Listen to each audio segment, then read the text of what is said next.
नमस्कार दोस्तों, इस वीडियो में हम देखने जा रहे हैं पिकार्ड्स मेथड। तो देखो यहाँ पर एक डिफरेंशियल इक्वेशन यहाँ पर दी हुई है, dy upon d x is equal to f of x Y.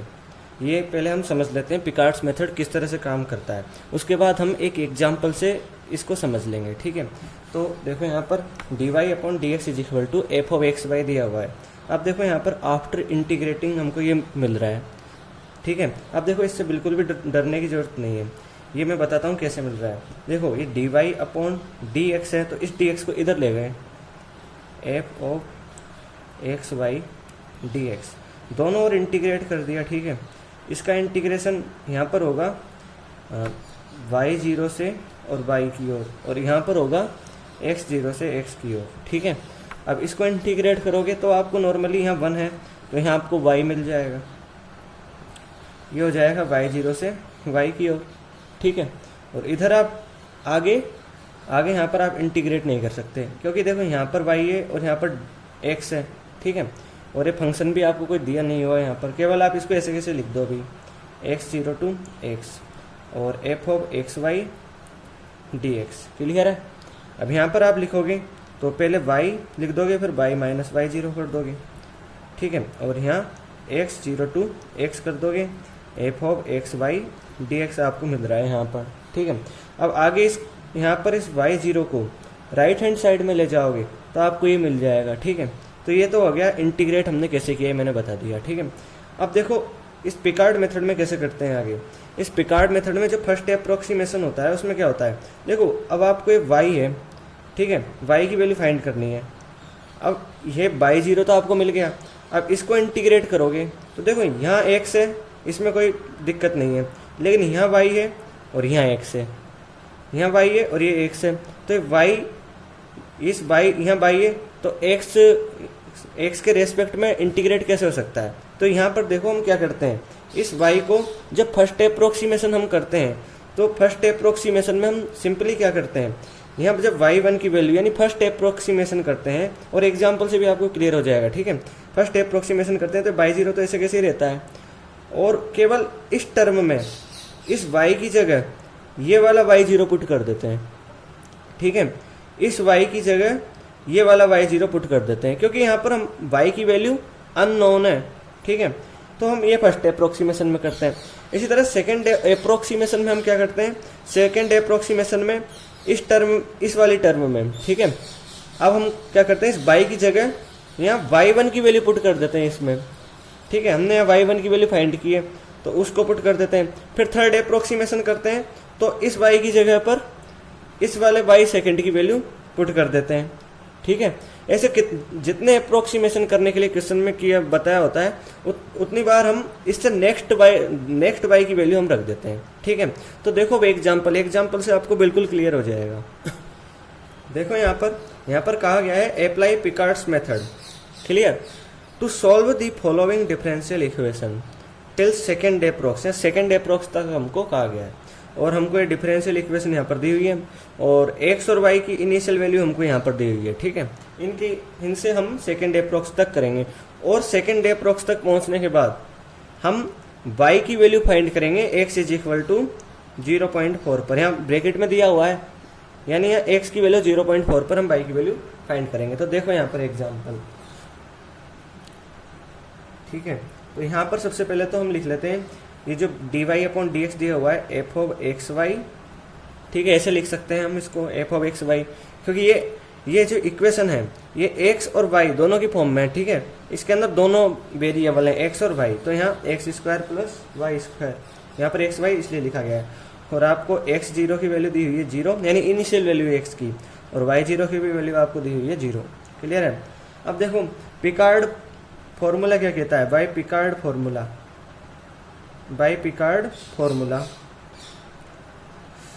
अभी हमने देखा है, अभी यहाँ पर हमने पिकार्ड फॉर्मूला फाइंड किया। ठीक है, ये इस प्रोसेस के बाद यहाँ पर हमने पिकार्ड फॉर्मूला फाइंड किया, by zero plus x zero to x f of x y d x. ठीक है, इसको अब लिखते हैं वहाँ पर y is equal to y zero plus x zero to x. ठीक है, f of x y d x, ये हमने अभी फाइंड किया था। ठीक है, तो ये आपको याद भी रखना है, और ठीक है, और आप इसको खुद भी प्राप्त कर सकते हो, जैसे मैंने फाइंड प्राप्त किया था, ठीक है। अब देखो यहाँ पर y is equal to y zero, x zero to x, x y d x. अब हम क्या करते हैं फर्स्ट अप्रोक्स में, देखो यहाँ पर फर्स्ट अप्रोक्स, आप इटरेशन भी लिख सकते हो, लेकिन मैं अप्रोक्स लिख रहा हूँ यहाँ पर, ठीक है। इसको y1 होल देते हैं, और y0 की वैल्यू है वो लिखनी है हमको, तो हमको दी हुई है 0, तो यहाँ 0 पुट कर दो, और x0 है, x0 टू x। अब f ऑफ x और y की जगह हमको सिंपली ये y0 लिखना है, y0 और dx, ठीक है।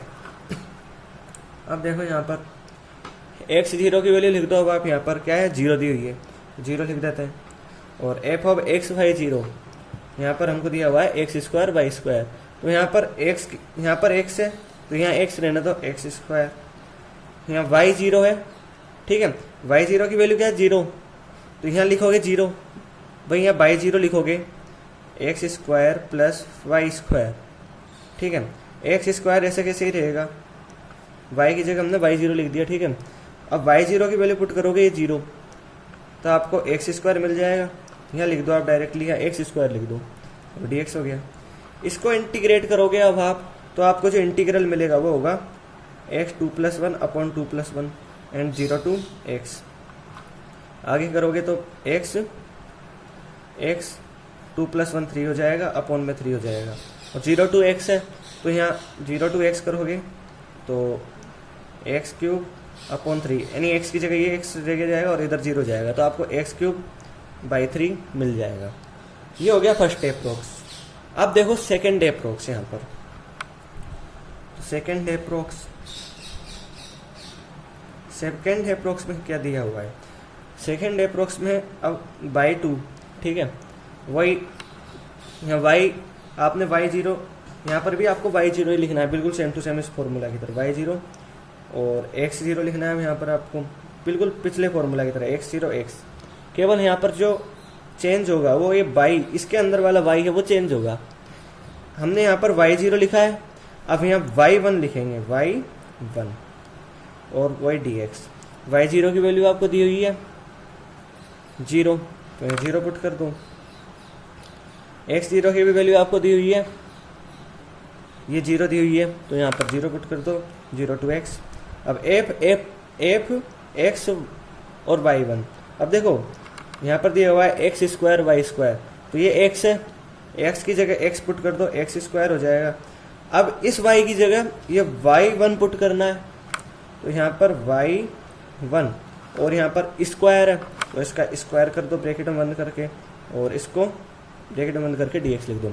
अब y1 की वैल्यू हमने फाइंड की है भी यहाँ पर, ठीक है, ये वैल्यू हमने फाइंड की है, तो इसको ऐसे कैसे यहाँ पर लिख दो 0 to x, x square plus, और इस वैल्यू को लिख दोगे तो x³ अपॉन 3 2, और dx लिख दो, x के रेस्पेक्ट में इंटीग्रेट करना है क्योंकि। आगे कर लो इसको, तो 0 टू x हो जाएगा, क्लियर है। यहाँ एक्स स्क्वायर हो गया, यहाँ पर करोगे तो x 3 इंटू 2 6 हो जाएगा, अपॉन 3 का स्क्वायर हो जाएगा, और यहाँ पर क्योंकि यहाँ इस ब्रैकेट में स्क्वायर तो 3 9 हो जाएगा, और ऐसे dx आ जाएगा, ठीक है। अब देखो आगे क्या करना है, अब बस इंटीग्रेट करना है हमको यहाँ पर, तो इसको अलग यहाँ ही कर लो, x 2+1 अपॉन 2+1, और यहाँ 1/9 है, इसको अलग कर लो, इंटू x 6+1 अपॉन 6+1, ठीक है। ये इंटीग्रेट हो गया, और ब्रैकेट में बंद कर दो 0 टू x, क्लियर। अब देखो यहाँ लिख लो इसको x3, x की वैल्यू लिख दोगे एक बार आप, तो यहाँ x3 अपॉन 3 हो जाएगा, और यहाँ x7 होगा, यहाँ 6+1 करोगे 7 मिलेगा, और ये 7 9 से मल्टीप्लाई हो जाएगा, तो यहाँ 63 हो जाएगा, ठीक है। एक बार तो यहाँ x लिख दोगे, फिर दूसरी बार 0 लिखोगे माइनस करके, तो यहाँ x की जगह 0 लिखोगे तो ये टर्म 0 हो जाएगी पूरी, यहाँ 0 लिखोगे तो ये टर्म भी 0 हो जाएगी पूरी, तो यहाँ आपको मिल जाएगा x³/3 प्लस x7/63, ये वैल्यू आपको मिल जाएगी। यानी सेकंड अप्रोक्स में आपसे सेकंड अप्रोक्स का ही तो पूछा गया था कि सेकंड अप्रोक्स तक करना है, तो सेकंड अप्रोक्स तक हो गया। थर्ड अप्रोक्स के लिए कहा गया हो तो थर्ड अप्रोक्स तक कर लो, ठीक है, जितने अप्रोक्स तक के लिए कहा गया हो वहां तक कर लो। तो ये थर्ड अप्रोक्स में आपको मिल गई वैल्यू x³ प्लस x7/63। अब देखो क्वेश्चन में क्या कहा गया है, क्वेश्चन में y की वैल्यू फाइंड करने के लिए कहा गया है जब x की वैल्यू 0.4 है, ठीक है। तो कैसे फाइंड करेंगे, यहाँ कर लेता हूँ मैं, इधर जगह कम है। y 0.4 कैसे फाइंड करेंगे, ये जो मिला है इसके अंदर 0.4 की वैल्यू लिख दो x की जगह। तो 0.4 का पावर 3, 0.4³ 3, ठीक है, plus 0.4 to the power 7/63। Clear. अब इसको आपको कैलकुलेटर से सॉल्व करना है। जब आप सॉल्व करोगे यहाँ तो आपको मिलेगा 0.02133 प्लस 0.000026 और आगे ऐड करोगे तो 0.02135 आपको मिल जाएगा, ठीक है। तो इस तरह आपको y की वैल्यू मिल जाएगी 0.4 पर। और इसी तरह और एग्जाम्पल भी आपको इसी तरह सॉल्व करने हैं, ठीक है। यहाँ पर सेकंड अप्रोक्स तक करने के लिए कहा गया था, हमने यहाँ सेकंड अप्रोक्स तक देख लिया। थर्ड अप्रोक्स तक करने के लिए कहा गया होता तो हम थर्ड अप्रोक्स तक कर लेते हैं, ठीक है। और केवल इसके अंदर केवल यही है कि आपको f(x, y) दिया हुआ है, इसके अंदर x² प्लस y² आपको मतलब ये डिफरेंशियल इक्वेशन दी हुई है, इसको आप ऐसे लिख लेते हो। पिकार्ड फॉर्मूला आपको ये ध्यान रखना है बस। फिर फर्स्ट अप्रोक्स करोगे तो फर्स्ट अप्रोक्स में इस y की जगह ये पूरा फॉर्मूला सेम रहेगा, ठीक है। y0 और x0 की वैल्यू आपको दी हुई होती है, ठीक है। केवल इस y की जगह फर्स्ट अप्रोक्स में ये वाला y0 रख देना है जो दिया हुआ है। फिर सेकंड अप्रोक्स करोगे तो सेकंड अप्रोक्स में आपको इस y की जगह पर ये वाला y1 जो आपने अभी फाइंड किया है ये लिख देना है और आगे इसको इंटीग्रेट करते चल जाओगे सिंपली। और जो वैल्यू जिस पॉइंट पर आप x की कोई वैल्यू दी हुई है, जैसे यहाँ 0.4 दी हुई है तो इस पर आपको y की वैल्यू फाइंड करनी है, ठीक है। तो ये ऐसे आपको वैल्यू मिल जाएगी। क्लियर है। तो इस तरह आपका ये पिकार्ड मेथड हो गया। यदि आपको मेरा ये वीडियो अच्छा लगा हो तो इसको लाइक कीजिए, अपने दोस्तों में शेयर कीजिए और मेरे चैनल को सब्सक्राइब कीजिए। धन्यवाद दोस्तों।